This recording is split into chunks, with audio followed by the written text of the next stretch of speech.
పంచాయతీ తొలి విడత ఎన్నికల్లో కాంగ్రెస్ను పాజిటివ్ రెస్పాన్స్ వస్తుంది. కాంగ్రెస్ మద్దతుదారులకు అత్యధిక స్థానాలు దక్కుతున్నాయంటూ పలువురు రాజకీయ విశ్లేషకులు తమ అభిప్రాయాన్ని వ్యక్తం చేస్తున్నారు. ఖమ్మం, ఆదిలాబాద్, నిజామాబాద్, నల్గొండ, వరంగల్, రంగారెడ్డి జిల్లాల్లో కాంగ్రెస్కు పాజిటివ్ రెస్పాన్స్ వస్తుందని సమాచారం. ఇక ఇదే విషయానికి సంబంధించి మరింత సమాచారాన్ని మా ప్రతినిధి హరీష్ అందిస్తారు లైవ్ ద్వారా. హరీష్, చెప్పండి, అసలు పోలింగ్ ఎంతవరకు జరుగుతుంది? మీ దగ్గర ఉన్న తాజా సమాచారం ఏంటి? ఇక కాంగ్రెస్కు పాజిటివ్నెస్ కనబడడానికి గల ప్రధాన కారణం ఏంటి?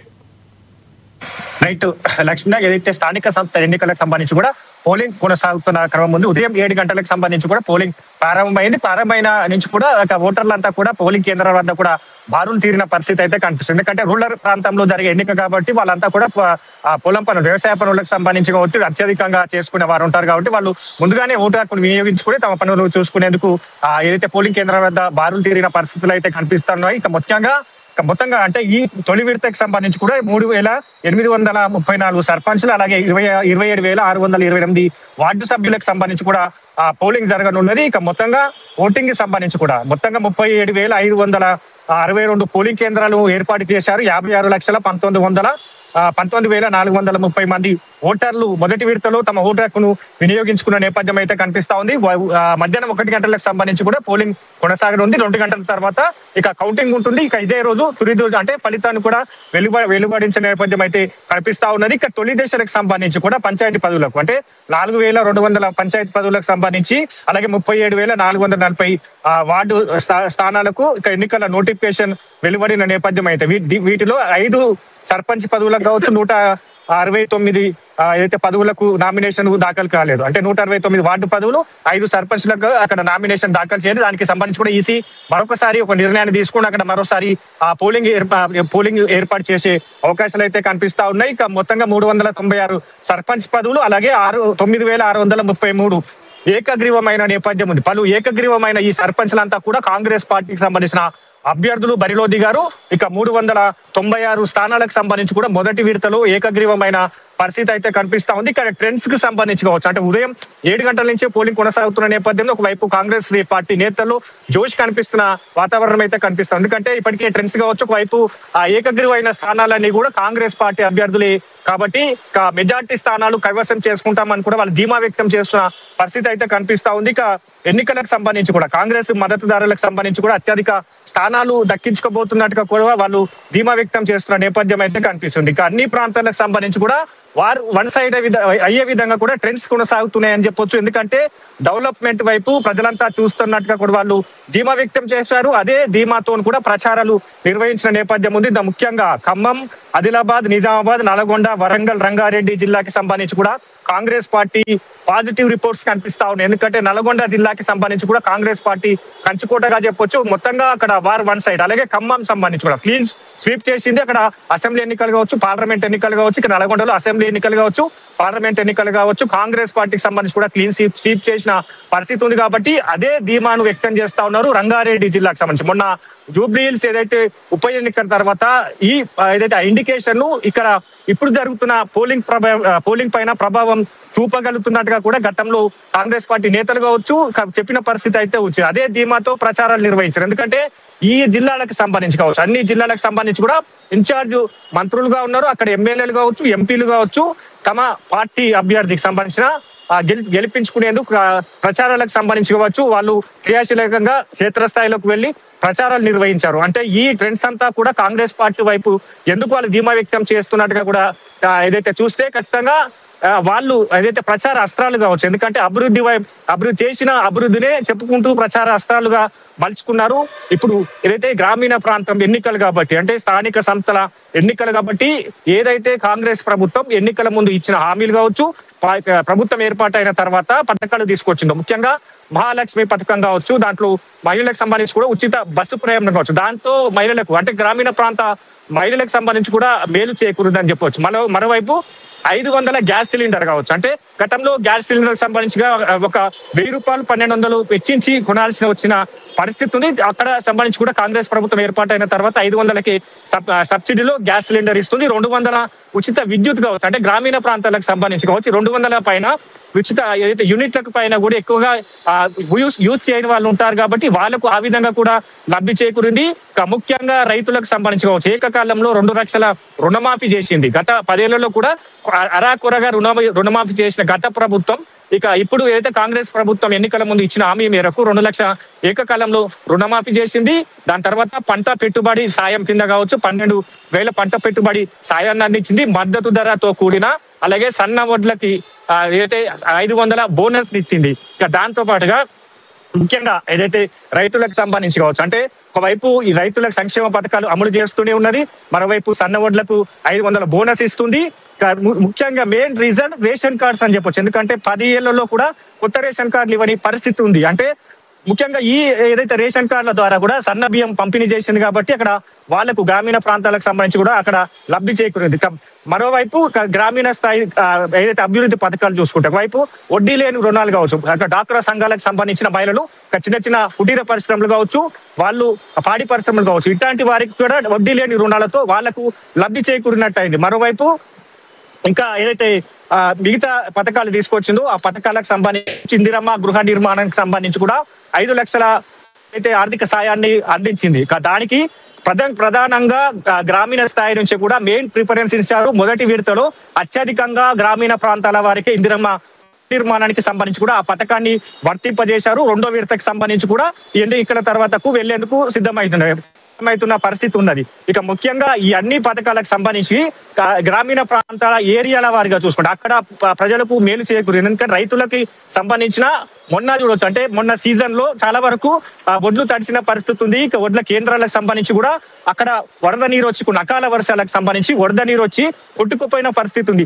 అక్కడ కూడా రాష్ట్ర ప్రభుత్వం వారిని ఆదుకుంది. వారికి సంబంధించి కూడా ఏదైతే నష్టపరిహారాన్ని అందిస్తూనే తడిసిన ధాన్యానికి సంబంధించి కూడా మద్దతు ధర వెచ్చించి కొనుతా ఉన్నది. చివరి గింజ వరకు సంబంధించి గతంలో అంటే తడిసిన వడ్లను కూడా రాష్ట్ర ప్రభుత్వం ఎలాంటి కట్టింగ్స్ లేకుండా మాయిశ్చరైజ్ లేకుండా వాటిని కొనుగోలు చేసింది.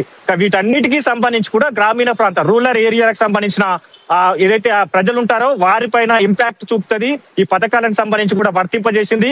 ఇక రూరల్ ఏరియాలో మహిళలకు సంబంధించి, రైతులకు సంబంధించి, ఇక నిరుద్యోగులకు సంబంధించి ఉద్యోగ అవకాశాలు కల్పించింది. ఇక అత్యధికంగా ఈ నల్గొండ, ఖమ్మం సంబంధించి కావచ్చు, మిగతా జిల్లాల వారికి సంబంధించి వాళ్ళు గ్రూప్స్ కి సంబంధించి కూడా ఏదైతే ప్రిపేర్ అవుతా ఉంటారో, ఒక మెయిన్ గా నల్గొండ జిల్లాకి సంబంధించి కూడా ఇప్పుడు మొన్న ఏదైతే గ్రూప్స్ కి సంబంధించిన గ్రూప్ 1 కావచ్చు, గ్రూప్ 2 కావచ్చు, ఇట్లాంటి గ్రూప్ 3 కావచ్చు, అత్యధికంగా నల్గొండ జిల్లాకి సంబంధించిన విద్యార్థులకే ఉద్యోగ అవకాశాలు దక్కాయి. అంటే వీటన్నిటినీ గతంలో టీజీపీఎస్సీ అక్కడ టీఎస్పీఎస్సీ ఎగ్జామ్స్ కూడా నిర్వహించని పరిస్థితి ఉంది. అంటే ఇక్కడ విద్యార్థుల పైన కూడా ఇంపాక్ట్ చూపింది. ఒకవైపు రైతుల పైన ఈ పథకాలతో ఇంపాక్ట్ చూపింది. ఇక మహిళలకు సంబంధించి వడ్డీ లేని రుణాలు కావచ్చు, 500కి గ్యాస్ సిలిండర్ కావచ్చు, 200 ఉచిత విద్యుత్తుకు సంబంధించిన సబ్సిడీ కావచ్చు, మరోవైపు ఇందిరమ్మ చీరల పంపిణీకి సంబంధించి కావచ్చు. అంటే చేనేత కార్మికులకు సంబంధించి కూడా ఇక్కడ ఉపాధి కల్పించాలనే లక్ష్యంతో ఇందిరమ్మ చీరలను ఇక్కడ చేనేత సిరిసిల్ల, పోచంపల్లితో సహా మిగతా చేనేత ఏవైతే జిల్లాలో ఉన్నాయో అక్కడ వారికి సంబంధించి కూడా అయితే హరీష్